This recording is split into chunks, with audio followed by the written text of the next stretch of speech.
Alam mo yung naiyak ako pero ayaw ko sanang umiyak kasi ang pangit ko sa camera kaya niwasan ko umiyak.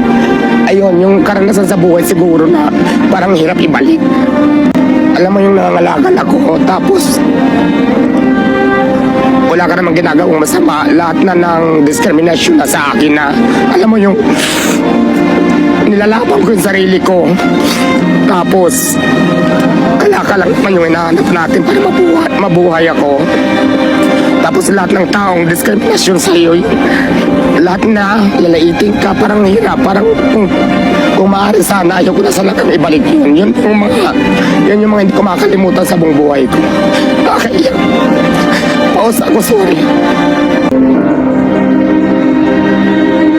Hindi po ako nahihiya kung ano man po yung mga nakaraan ko kasi nakaraan na yan eh. At saka nangyari yan sa buhay mo, yun yung totoo, yun ang realidad. Bakit ka mahihiya?